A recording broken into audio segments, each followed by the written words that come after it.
Amanda Clark sat quietly in the corner of the briefing room, watching the other diplomats argue about seating arrangements. She had learned long ago that being invisible was often the best way to hear what people really thought. At 32, she looked younger than most of the important people in the room. Her brown hair was pulled back in a simple ponytail, and she wore the standard blue uniform that marked her as a translator. The space station called Harmony floated in the darkness, between Earth and Mars. It was humanity's newest diplomatic outpost built specifically for meetings with alien races. Today would be the most important day in human history. The Zephyrians were coming. Captain Jake Morrison stood at the front of the room, his gray hair showing the stress of command. He had requested Amanda personally for this mission. Most people thought she was just good with languages. They had no idea how good. The Zephyrians will arrive in 2 hours, Morrison announced. Dr. Rodriguez will lead our team.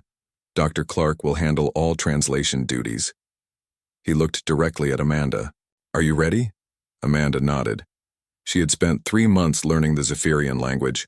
Other linguists had worked for decades just to understand the basics. The aliens communicated through sounds and light patterns that human ears and eyes could barely detect. Most translators needed computer assistance just to hear them properly. Amanda didn't need computers. Dr. Lisa Rodriguez was the head of Earth's diplomatic corps. She was smart, tough, and completely focused on making this deal work. The Zephyrians had technology that could change everything for humanity. Their quantum drives could push ships faster than anything humans had built. In exchange, they wanted access to Earth's cultural archives and art collections. Remember, Rodriguez said to the team, these beings are thousands of years old. They've seen civilizations rise and fall. We need to show them that humans are worth their time. Amanda had read every file about the Zephyrians. They were tall, made of what looked like living crystal. They glowed with soft light and spoke in harmonic frequencies. Most humans found them beautiful and mysterious. Amanda found them interesting, for different reasons. The first time she heard a recording of their language, something clicked in her brain. It was like hearing music she had always known but never heard before. Within days, she was picking up patterns that had confused other linguists for years. Within weeks, she understood not just their words but the emotions behind them. Nobody else knew how deep her understanding went. She kept it secret because she wasn't sure they would believe her. The alarm chimed softly. The Zephyrian ship was approaching. Amanda felt her heart rate increase slightly, but she kept her expression calm. She gathered her translation equipment, though she probably wouldn't need it. The docking bay was huge and impressive. Earth had built it to accommodate ships of many different designs. The Zephyrian vessel that emerged from the transport tunnel was unlike anything humans had created. It seemed to be grown rather than built, all smooth curves and organic shapes that pulsed with gentle light.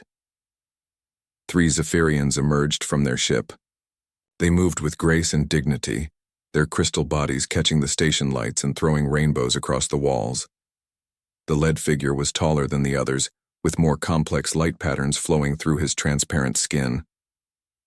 I am Feltar, speaker for the Zephyrian Council, the being said. His voice was like wind chimes and distant thunder combined. Amanda's equipment picked up the sounds and translated them into text on her screen, but she had already understood every word. Welcome to Station Harmony, Rodriguez replied. I am Dr. Lisa Rodriguez, representing Earth's government. This is I-Team. She introduced each person, ending with Amanda. Dr. Clark will handle all communication between our peoples. Veltar's attention shifted to Amanda. For a moment, his light patterns changed in a way that made her think he was studying her. Then he spoke again, and Amanda began her official translation work. Speaker Veltar says he is honored to meet with representatives of humanity, she announced to the room. He hopes this meeting will begin a long friendship between our species. What Veltar had actually said was more complex. He had expressed polite interest in the young species and mentioned his hope that humans would prove useful partners. The subtle difference in tone suggested he didn't see humans as equals. Amanda filed that information away but didn't mention it. Her job was to help negotiations succeed, not to create problems over small details. The group moved to the main conference room. It had been specially prepared for the meeting, with adjustable lighting and sound dampening to accommodate different species' needs. Amanda took her position at a small station where she could see and hear everything. As the formal talks began, Amanda found herself fascinated by the Zephyrians' communication style. They didn't just speak with sound and light. They had layers of meaning that most humans missed completely. Veltar's companions, introduced as Korthan and Sildara, rarely spoke directly, but their light patterns constantly commented on the conversation. Dr. Kevin Hayes, the mission's science advisor, presented Earth's cultural archives. He showed examples of human art, music, and literature spanning thousands of years. The Zephyrians seemed genuinely interested, their light patterns brightening as they examined each piece. In return, Veltar shared basic information about Zephyrian quantum technology. Dr. Ryan Clark, the team's technical expert, asked careful questions about power requirements and safety protocols. Amanda translated each question and answer, but she began to notice something odd. Sometimes the Zephyrians exchanged what looked like private comments. Their light patterns would shift to frequencies that barely registered on human equipment. They seemed to think humans couldn't detect these side conversations. They were wrong. Amanda could not only detect these private exchanges, she was beginning to understand them. The Zephyrians were discussing the humans in ways that weren't entirely flattering. They used terms that roughly translated to clever animals and promising primitives. More concerning was their discussion of Earth's location and resources. They seemed very interested in the planet's mineral composition and defensive capabilities. These weren't the kind of details that usually came up in cultural exchange negotiations. Amanda kept translating the official conversation while part of her mind worked on decoding the private exchanges. By the end of the first day, she had a growing suspicion that the Zephyrians weren't being completely honest about their intentions. As the alien delegation returned to their ship for the night, Amanda stayed behind to review her notes. Captain Morrison approached her station. "How did it go today?" he asked. Amanda looked up at him, wondering how much she should say. "The translations went smoothly, sir. No major communication problems." Morrison nodded. "Good. Tomorrow we'll get into the real negotiations, the technology transfer agreements and cultural exchange protocols." He paused. "Anything else I should know?" Amanda hesitated for just a moment. "They're very interested in Earth's defensive systems and resource distribution, more than I would expect for a cultural exchange." Morrison's expression grew more serious. "Noted. Keep your ears open tomorrow." As Amanda walked back to her quarters, she realized she was in a unique position. She might be the only human who could truly understand what the Zephyrians were really saying. The question was, what would she do with that knowledge? The next day would bring answers she wasn't prepared for. Amanda woke up early on the second day of negotiations. She had spent most of the night thinking about the Zephyrians' private conversations. Her mind kept turning over the phrases she had overheard, trying to make sense of their true meanings. She arrived at the conference room before anyone else and spent time adjusting her equipment. She made it look like routine maintenance, but she was actually fine-tuning her sensors to better pick up the alien frequency ranges. If the Zephyrians were going to have secret discussions, she wanted to hear every word. Dr. Rodriguez entered with her usual confident stride, followed by the rest of the human team. Dr. Hayes carried a tablet loaded with more cultural examples, while Dr. Clark brought detailed technical specifications for some of Earth's industrial processes. They were offering more than just art and music now. The Zephyrians arrived precisely on time. Veltar glided into the room with the same dignified bearing as the day before, but Amanda noticed subtle differences in his light patterns. There was an eagerness there that hadn't been present yesterday. His companions, Korthan and Sildara, positioned themselves where they could observe all the humans clearly. "We are pleased to continue our discussions," Veltar announced through his harmonic voice. Amanda translated faithfully, though she caught the undertones of satisfaction in his words. As Dr. Hayes began presenting more examples of human culture, Amanda watched the private exchanges between the three aliens. What she discovered made her stomach tighten with worry. The Zephyrians weren't just interested in human culture for artistic reasons. They were studying it to understand human psychology, behavior patterns, and social structures. Corthan made several comments about how predictable human responses were, while Sildara noted which cultural elements might be useful for management purposes. Management purposes. The phrase sent chills down Amanda's spine. Dr. Clark began his presentation on human manufacturing techniques. He explained how Earth's industries had developed efficient methods for processing raw materials and creating complex devices. The Zephyrians listened with apparent fascination, asking detailed questions about production capacity and resource requirements. In their private frequency, they discussed these revelations very differently. Veltar commented on how convenient it was that humans had already developed infrastructure that could be redirected for Zephyrian needs. Sildara added calculations about how much of Earth's industrial output could be harvested without completely disrupting the local population. Amanda forced herself to keep translating the official conversation while her mind raced. The Zephyrians weren't planning a cultural exchange. They were planning some kind of takeover. During a break in the presentations, Dr. Hayes approached Amanda's station. "You look tense," he observed quietly. "Everything going okay with the translations?" Amanda glanced around to make sure no one else was listening. "Dr. Hayes, have you noticed anything odd about their questions?" Hayes frowned. "What do you mean?" "They're asking very specific questions about Earth's industrial capacity and resource distribution, more detailed than I would expect for a simple technology trade." Hayes considered this. "Well, they might want to understand our manufacturing capabilities before they share their technology. Make sure we can actually use what they're offering." Amanda nodded, but she wasn't convinced. The Zephyrians' private conversations suggested they already knew exactly what humans could and couldn't do. They had been studying Earth much longer than anyone realized.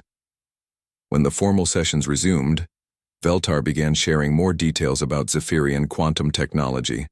He showed holographic displays of their drive systems and explained the basic principles behind faster-than-light travel. Dr. Clark took notes eagerly, asking technical questions about power sources and navigation systems. Amanda translated each exchange, but she noticed that the information Veltar was sharing was incomplete. When Clark asked about specific components, Veltar would give vague answers or redirect the conversation. In their private frequency, the aliens discussed which details to withhold and which false information to provide. The quantum drive specifications they were showing weren't actually functional. They were missing crucial elements that would make the technology useless without Zephyrian assistance. It was like giving someone a car engine without the spark plugs and pretending it was complete.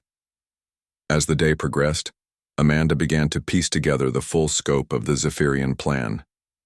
They had done this before. In their private conversations, they referenced other species they had assisted in similar ways.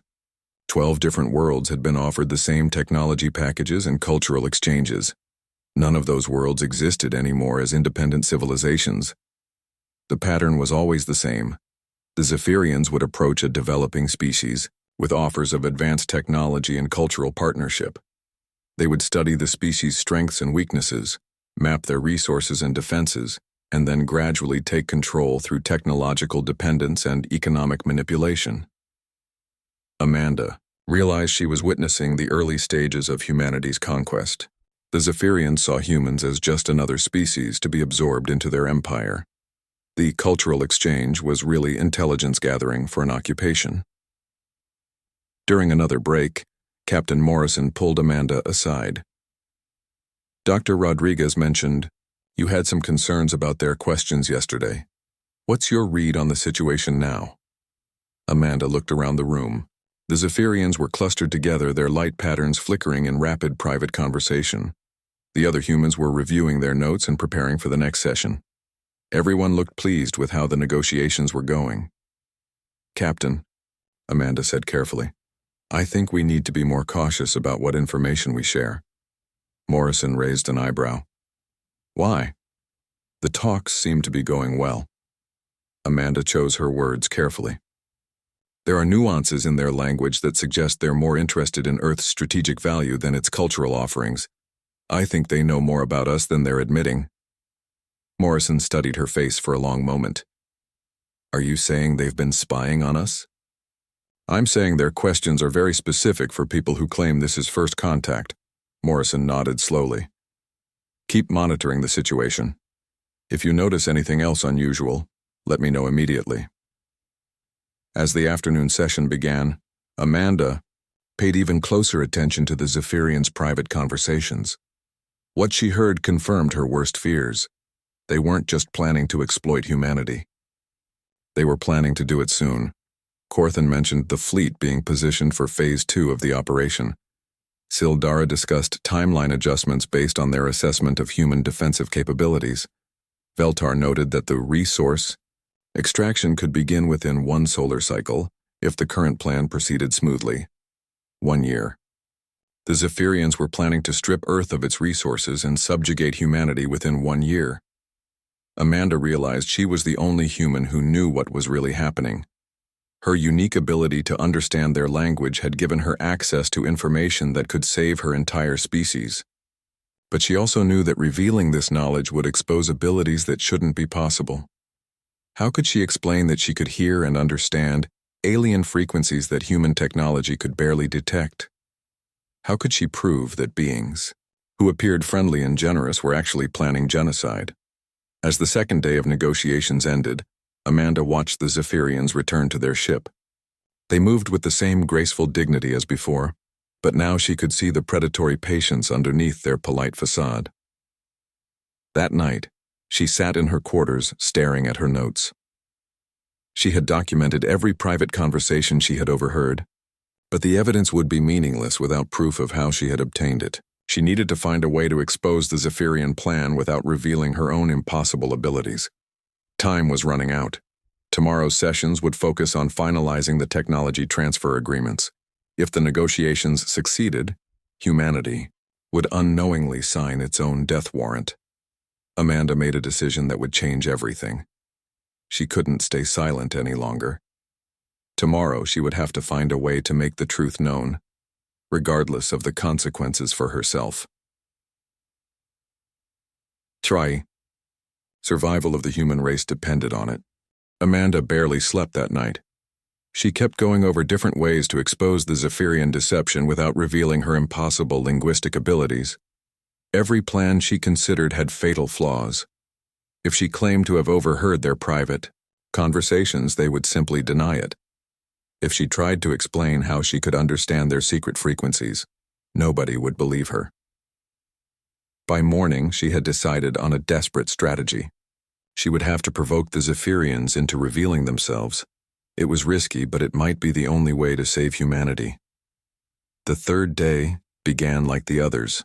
Dr. Rodriguez led the human team into the conference room, everyone looking optimistic about finalizing their agreements.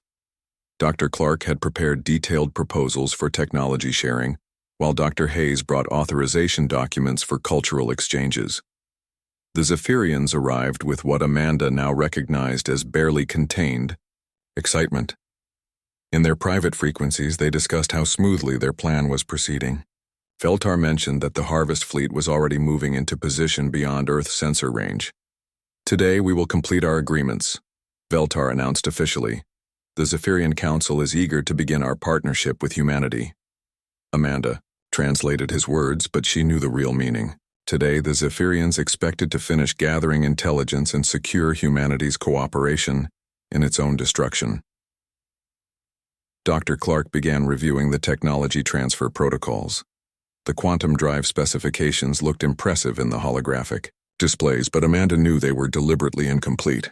The humans would spend years trying to build functional drives, never realizing they were missing crucial components. As Clark asked technical questions, Amanda noticed young Corthan becoming impatient. His light patterns showed frustration with having to maintain the pretense. In a private frequency exchange with Sildara, he complained about the tedious charade and wondered when they could drop the act. Then Corthan made a critical mistake. While Veltar was explaining quantum field mechanics to Dr. Clark, Corthan privately asked Sildara about Earth's primary defense installations around the Luna orbital zone. He mentioned specific coordinates and weapon specifications that had never been discussed in any official meeting. Amanda felt her heart race. The Zephyrians had been conducting detailed surveillance of Earth's military installations. They knew exactly where humanity's defenses were located and how powerful they were. This wasn't just cultural espionage. It was military reconnaissance. She realized this was her chance. Corthan's slip had given her the opening she needed. Dr. Clark was still asking questions about quantum field generators when Amanda made her decision. Instead of translating Veltar's response, she looked directly at Corthan and spoke in perfect high-frequency Zephyrian.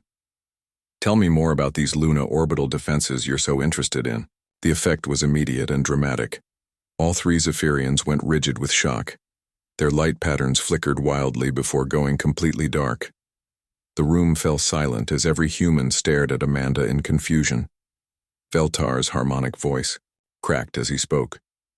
"You understand our private frequencies." Amanda smiled coldly and responded again in the Zephyrian private range. "I understand everything, Veltar, including your plans for the Harvest Fleet." Dr. Rodriguez looked back and forth between Amanda and the aliens. "What's happening here?" "Amanda, what language was that?" "The language they thought we couldn't hear," Amanda replied in English. Then she switched back to Zephyrian and continued. "Should I tell my colleagues about your resource extraction timeline? Or would you prefer to explain why you know so much about our defensive systems?" Corthan's light patterns flared with panic. In the private frequency, he began babbling apologies to Veltar for his mistake. Sildara demanded to know how a primitive human could have developed such advanced linguistic capabilities. Captain Morrison's voice cut through the chaos. "Dr. Clark, I need you to explain what's happening right now." Amanda took a deep breath. There was no going back now. "The Zephyrians have been lying to us, Captain. They've been conducting surveillance on Earth for years. They know details about our defenses that we never shared with them."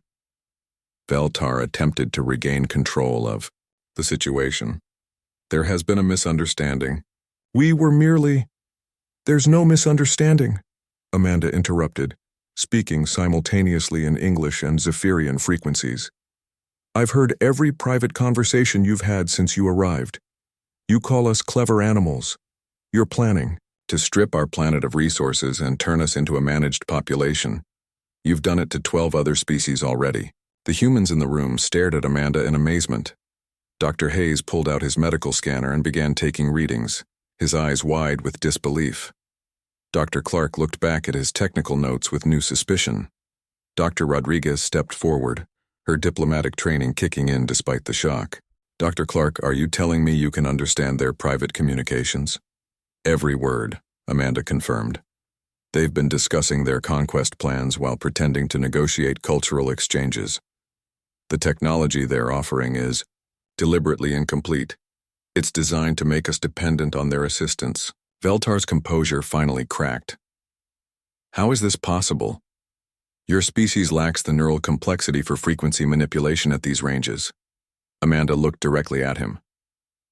"You underestimated us. You saw what you expected to see instead of what we really are. Humans adapt, Veltar. We don't just learn your language, we become it." Dr. Hayes checked his scanner readings twice before speaking. "Amanda, your brain is showing neural activity in regions that shouldn't be able to process these frequency ranges. It's like you've grown new pathways specifically for their language."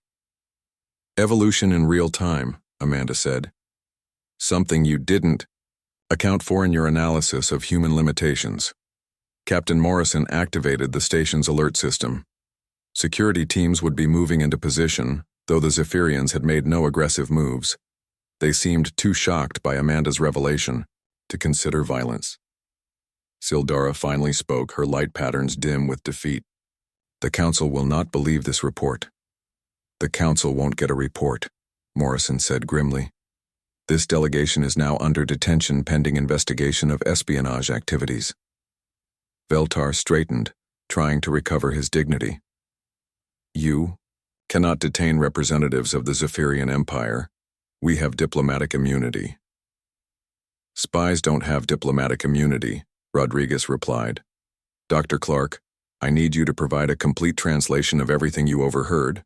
For the next hour, Amanda provided detailed translations of every private conversation the Zephyrians had conducted. She revealed their surveillance of Earth, their plans for resource extraction, their discussions of other conquered species, and their timeline for beginning the occupation. The evidence was overwhelming. The Zephyrians had come to Earth not as partners but as conquerors. Their offer of advanced technology was a trap designed to create dependence and facilitate control. Dr. Clark looked devastated as he realized how close humanity had come to signing its own death warrant. The quantum drive specifications are useless without their missing components. We would have spent decades trying to make them work. While they positioned their fleet and prepared for Phase 2 of the operation, Amanda added, they're patient. Predators. They think in terms of centuries while their prey thinks in terms of years. As security teams escorted the Zephyrians to detention facilities, Veltar stopped in front of Amanda. Your species will not survive what is coming. We are not the only predators in this galaxy. Amanda met his gaze steadily. Maybe not, but you're not the apex predator you thought you were either. You underestimated one species too many. As the aliens were led away, Amanda realized her life had changed forever. She was no longer just a translator. She had become something unprecedented in human history, a person who could truly understand alien minds. The question now was what humanity would do with this new capability. The Zephyrian threat was just the beginning. Amanda's abilities suggested that humans might be capable of far more than anyone had imagined. But first, they had to survive the immediate crisis. The Zephyrian fleet was still out there, and Earth needed to prepare for war. The detention of the Zephyrian delegation sent shockwaves through both Station Harmony and Earth's government. Within hours, emergency sessions were being held in every major capital. Amanda found herself at the center of a crisis that would reshape humanity's understanding of its place in the universe. Captain Morrison had sealed the station and activated military protocols. The Zephyrians were being held in secure quarters while their ship was being examined by Dr. Clark's technical team. So far, the aliens had remained cooperative, perhaps understanding that their situation had changed dramatically. Amanda sat in the main briefing room, surrounded by recording equipment and communication devices. For the past 3 hours, she had been providing detailed translations of every conversation she had overheard. Government officials on Earth listened through secure channels while the station's senior staff took notes. Dr. Hayes continued his medical scans, fascinated by the changes in Amanda's brain structure. The neural pathways are completely unprecedented, he explained to the assembled officials. It's as if her brain has physically adapted to process alien frequencies. This isn't just learning a language. This is biological evolution. General Patricia Stone, Earth's military commander, spoke through the communication link. Dr. Clark, you mentioned the Zephyrians have done this to other species. How many worlds are we talking about? Amanda consulted her notes. They referenced 12 previous conquests, species they called manageable populations that had been successfully integrated into their empire. Based on their discussions, this process has been going on for thousands of years. And none of these species resisted? Asked Dr. Susan Wright, Earth science advisor. They couldn't, Amanda explained. The Zephyrians are patient and methodical. They study each species for decades before making contact. They know exactly how to exploit weaknesses and create dependencies. By the time their victims realize what's happening, it's too late. Dr. Rodriguez leaned forward. But we figured it out. What made the difference? Amanda smiled grimly. They made assumptions about human capabilities that turned out to be wrong. They thought our linguistic abilities were limited to basic communication. They never imagined that a human could actually understand their private frequencies. Captain Morrison looked at the technical reports Dr. Clark had prepared. Their ship is incredibly advanced, but it's not a military vessel. Where's this fleet you mentioned? According to their conversations, the Harvest fleet is positioned beyond Earth's sensor range, Amanda replied. Probably past the outer planets. They're waiting for the signal to begin Phase 2 of the operation. General Stone's voice was grim. How long do we have? Amanda thought back to the timeline discussion she had overheard. They planned to complete the intelligence gathering phase within a few more days. The actual occupation was scheduled to begin within one solar cycle, but that could be accelerated if they suspect their cover is blown, which it now is, Morrison observed. We have to assume they'll move faster. Dr. Wright spoke up from Earth.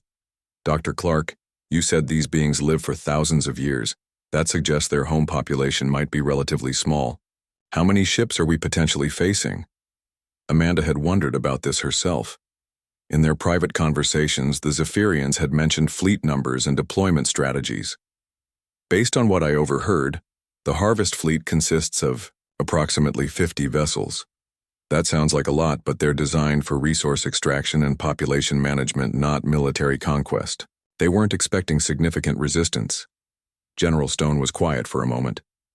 50 ships with technology centuries ahead of ours could still overwhelm our defenses, especially if they know exactly where those defenses are located. That's the other problem, Amanda added. They have detailed intelligence on Earth's military installations, defensive positions, and strategic resources. They know our capabilities better than we know theirs.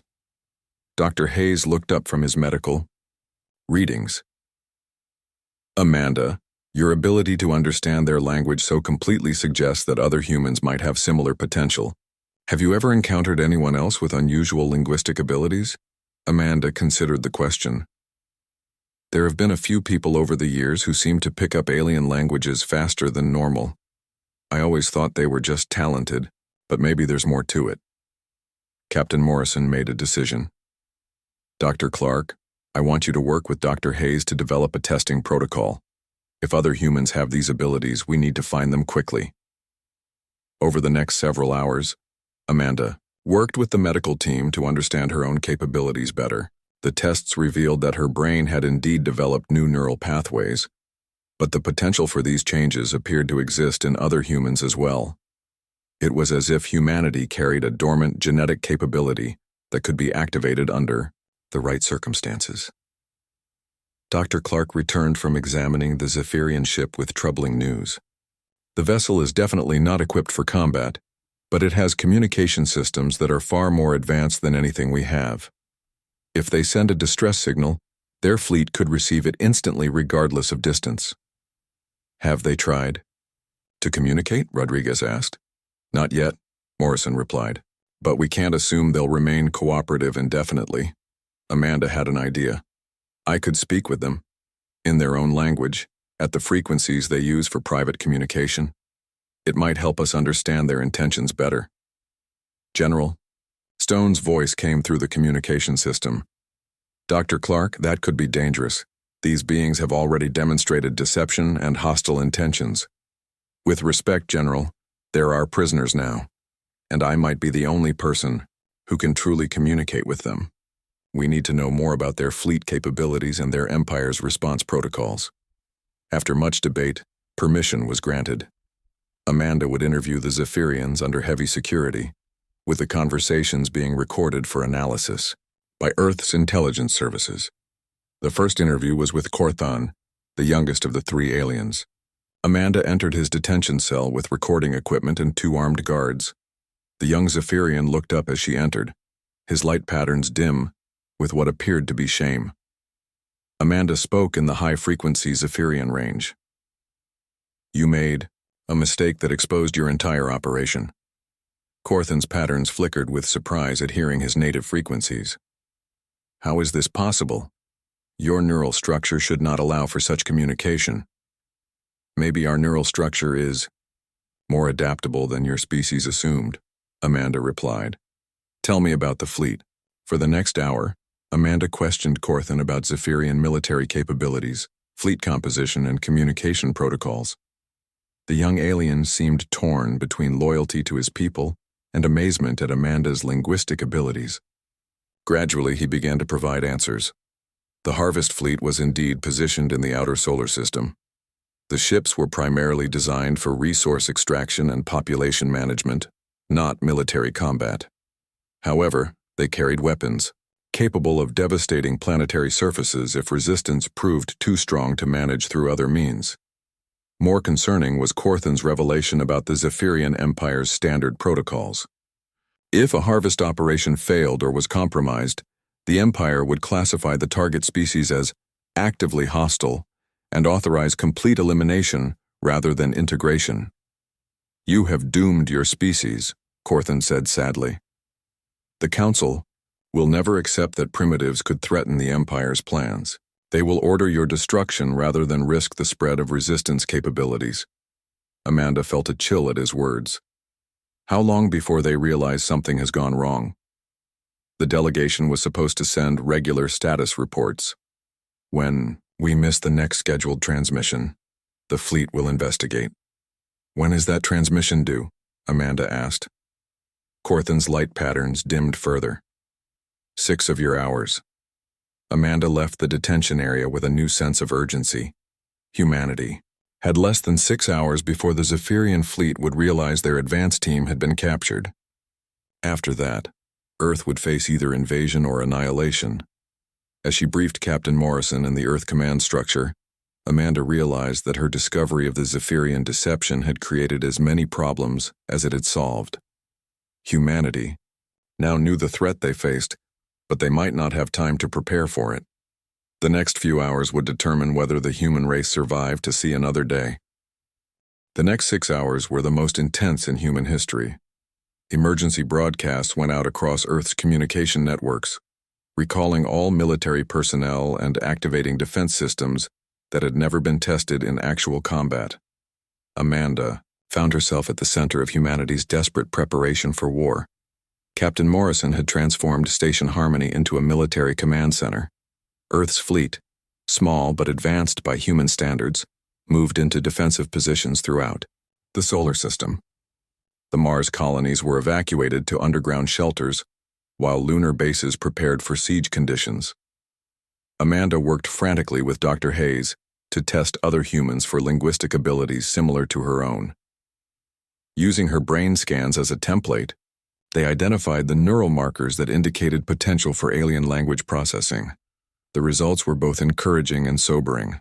About 1 in every 10,000 humans shows the neural flexibility for this kind of linguistic adaptation, Dr. Hayes reported to the assembled command staff.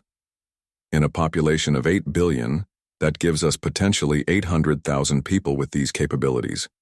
"How long to train them?" General Stone asked through the communication link. "Under normal circumstances, years," Amanda replied. "But we don't have years. I think I can develop accelerated training methods, but we'd need weeks at minimum." "We may not have weeks," Morrison pointed out. "The fleet could arrive at any time after the missed transmission." As if summoned by his words, the station's sensors detected movement in the outer solar system. Long-range scans identified multiple objects approaching from beyond Neptune's orbit. The Zephyrian harvest fleet had begun moving toward Earth. Dr. Clark worked with the captured alien technology to get better readings on the approaching ships. 53 vessels, he reported. "They're moving faster than anything in our fleet, but they're not rushing. It looks like a methodical approach, probably scanning for threats as they advance." Amanda had an idea. "They don't know what we're capable of. As far as they know, we're still the primitive species they plan to conquer. What if we could maintain that deception long enough to level the playing field?" General Stone's interest was evident in her voice. "What do you have in mind?" "The Zephyrians have been watching us for years, but they've been watching what we wanted them to see. They don't know about our classified military capabilities or our latest technological developments. If we can convince them we're still helpless, they might approach carelessly." Captain Morrison studied the tactical displays. "You're talking about letting them get close enough to attack us." "I'm talking about letting them get close enough for us to attack them," Amanda corrected. "But first we need to send a message that will buy us time." Amanda's plan was audacious. Using the captured Zephyrian communication equipment, she would impersonate the delegation and send false status reports to the fleet.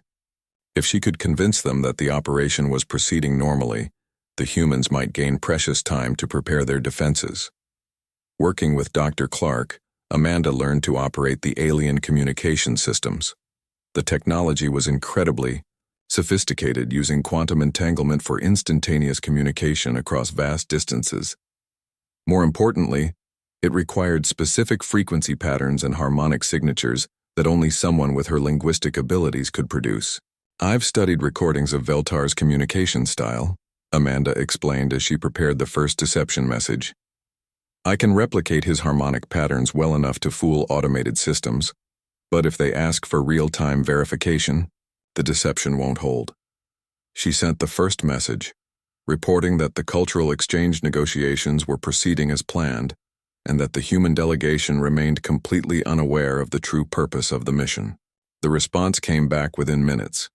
The fleet would maintain current course and speed, expecting final confirmation within 24 hours. With breathing room secured, Amanda turned her attention to humanity's longer-term survival strategy.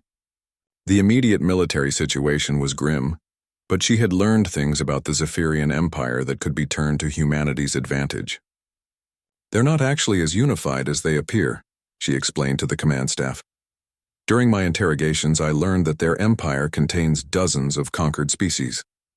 Many of these populations are held in place only by technological dependence and careful management." Dr. Rodriguez saw the implications immediately. "If we could break that technological dependence, we might trigger widespread rebellion." Exactly. The Zephyrians have made the same mistake with every species they've conquered. They assume that technological superiority equals permanent control. But humans don't just use technology.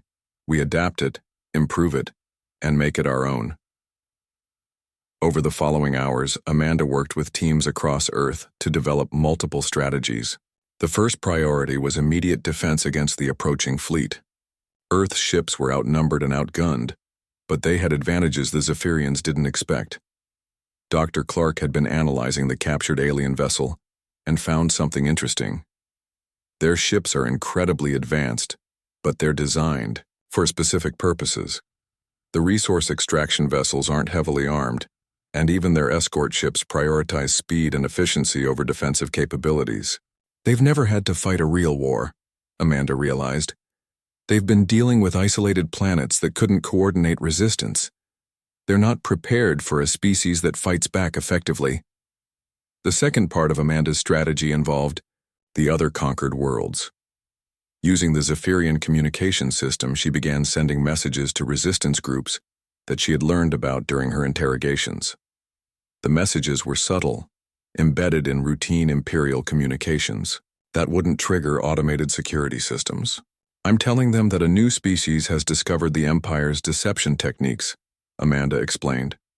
"I'm sharing what we've learned about their technological vulnerabilities and management methods. If enough worlds realize they can break free, the Empire will face simultaneous rebellions across their territory." General Stone approved additional resources for Amanda's linguistic warfare program. "Dr. Clark, you've given humanity its first real advantage in this conflict. What do you need to maximize the impact?" "Time and people with similar abilities," Amanda replied. "I can teach others to understand alien languages at the deep level necessary for this kind of communication warfare. But the training process is intense, and not everyone has the neural flexibility required." As Earth's defenses prepared for battle, Amanda found herself thinking about the broader implications of what had happened. Her ability to understand alien languages at a fundamental level had revealed threats and opportunities that no one had imagined possible. The Zephyrians had seen humans as clever animals, useful, but ultimately manageable. They had failed to understand that human cleverness wasn't just about using tools or solving problems. It was about adaptation, growth, and the ability to become something more than what they had been before. 20 hours after the fleet had begun moving, Amanda sent her final deception message. She reported that the human delegation was ready to sign the technology transfer agreements and that the harvest operation could proceed on schedule. The response confirmed that the fleet would arrive at Earth within 8 hours. As the alien ships approached, Amanda took her position in the command center. Her role had evolved far beyond translation. She had become humanity's voice in a galactic community they were only beginning to understand. The battle for Earth was about to begin, but Amanda knew it was really a battle for something much larger. Humanity was fighting for the right to determine its own future and for the freedom of every species trapped in the Zephyrian Empire. When the first alien ship appeared on Earth sensors, Amanda was ready. She opened communication channels and spoke in perfect Zephyrian, her words carrying across space to commanders who thought they were dealing with helpless primitives. "This is Earth," she announced. "You are not welcome here." The response was immediate confusion, then rage, then something the Zephyrian Empire had never experienced before. Fear. A species they had underestimated was talking back, and the galaxy would never be the same. The war for human independence had begun, and Amanda, Clark, the translator who was so much more than she seemed, would help lead her species into a future no one could have imagined.